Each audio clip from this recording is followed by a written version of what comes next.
주님께서 여러분과 함께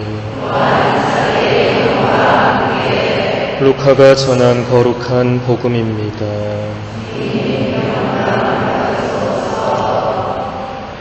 예수님께서는 회당을 떠나 시몬의 집으로 가셨다. 그때에 시몬의 장모가 심한 열에 시달리고 있어서 사람들이 그를 위해 예수님께 청하였다. 예수님께서 그 부인에게 가까이 가시어 열을 꾸짖으시니 열이 가셨다. 그러자 부인은 즉시 일어나 그들의 시중을 들었다.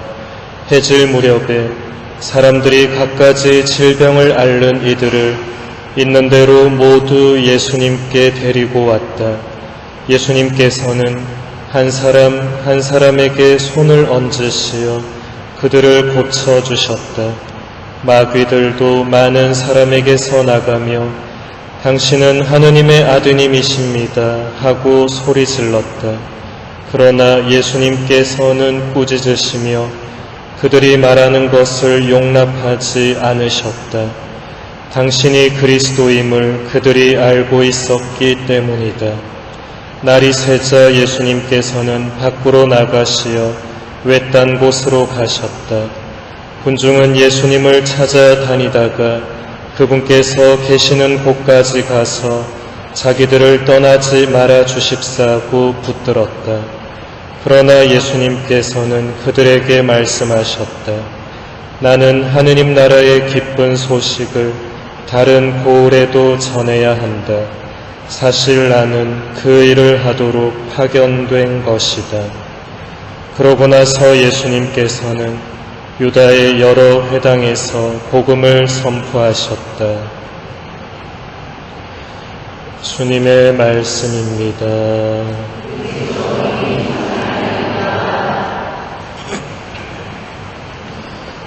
참 예수님,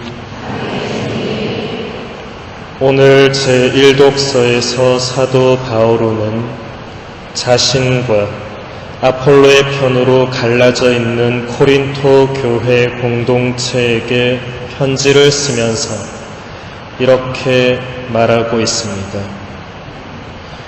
도대체 아폴로가 무엇입니까? 바오로가 무엇입니까? 아폴로와 나는 주님께서 우리 각자에게 정해주신 대로 여러분을 믿음으로 이끈 일꾼일 따름입니다. 바오로 사도의 이 말씀 그대로 아폴로와 바오로는 하느님께서 코린토 교회 공동체를 위하여 보내주신 두 일꾼이었습니다. 분명히 두 사람은 서로 다른 달란트를 하느님께로부터 받았을 것이고 그 다른 달란트를 가지고 사람들에게 하느님과 하느님의 말씀을 전했을 것입니다. 그러나 사람들은 두 분이 전하고자 했던 하느님께 집중한 것이 아니라 오히려 두 사람의 서로 다른 달란트에 따라서 인간적으로 편을 갈라 교회 공동체를 분열시켰습니다. 그래서 바오로 사도는 다시 이렇게 말합니다. 나는 심고 아폴로는 물을 주었습니다. 그러나 자라게 하신 분은 하느님이십니다. 그러니 심는 이나 물을 주는 이는 아무것도 아닙니다. 오로지 자라게 하시는 하느님만이 중요합니다. 바오로 사도의 말씀대로 코린토 교회 공동체 안에서 두 분의 역할은 분명히 달랐습니다. 바오로 사도는 코린토 교회라는 밭에 하느님과 그분의 말씀 씨앗을 심었고 아폴로는 심겨진 그 씨앗에 물을 주었습니다. 두 분 다 하느님 나라를 위하여 서로 다른 역할을 한 것입니다. 그러나 코린토 교회 신자들은 누구는 바오로 편이다, 누구는 아폴로 편이다 라고 하면서 서로 갈라졌습니다. 두 분이 심고 물을 준 씨앗을 자라게 하신 하느님을 전혀 보지 못했던 것입니다. 바오로 사도의 말씀대로 오로지 자라게 하시는 하느님만이 중요합니다. 부족한 인간들이 모인 교회 공동체이기에 서로의 부족함이 먼저 눈에 들어옵니다. 하지만 그것이 중요한 게 아닙니다. 부족한 그 사람을 통해서도 일하시는 하느님이 더 중요하고, 우리가 그런 눈으로 하느님을 바라볼 때 하느님께서 하시는 일이 얼마나 놀라운지를 깨달을 수 있습니다.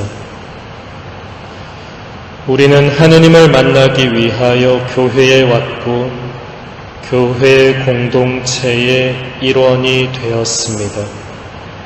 우리가 세례를 받고 성당에 다니는 이유는 하느님을 알고 하느님을 만나고 하느님을 느끼고 하느님을 사랑하기 위해서입니다. 이 목적을 이루기 위해서 우리는 미사에 참여하고 기도를 드리고 신심단체에 가입하고 성당의 여러 활동들을 하고 있습니다. 그 안에서 여러 가지 인간적인 어려움들이 자연히 발생하게 되는데, 거기서 중요한 것은 그 어려움들이 전부가 아니며 그 어려움들 너머에 계시는 하느님을 바라볼 줄 아는 것입니다. 사람이 아니라 하느님을 바라보아야 하는 사람들이 바로 우리 신앙인들입니다. 또 보이는 사람을 통해서 하느님을 바라볼 수 있어야 하는 사람들도 우리 신앙인들입니다. 하느님을 바라보지 않고 하는 신앙생활이 도대체 무슨 의미가 있겠습니까? 그러면 세상의 단체들과 우리 신앙 공동체는 다를 것이 하나도 없게 됩니다. 하느님만 바라보아야 합니다. 내가 하느님만 바라보고 하느님을 만나고 하느님을 체험하게 되면 세상의 어려움들과 인간적인 갈등들은 모두 다 하느님 안에서 녹아들게 되어 있습니다. 나와 하느님과의 관계가 가장 중요합니다. 그보다 더 중요한 것은 아무것도 없습니다.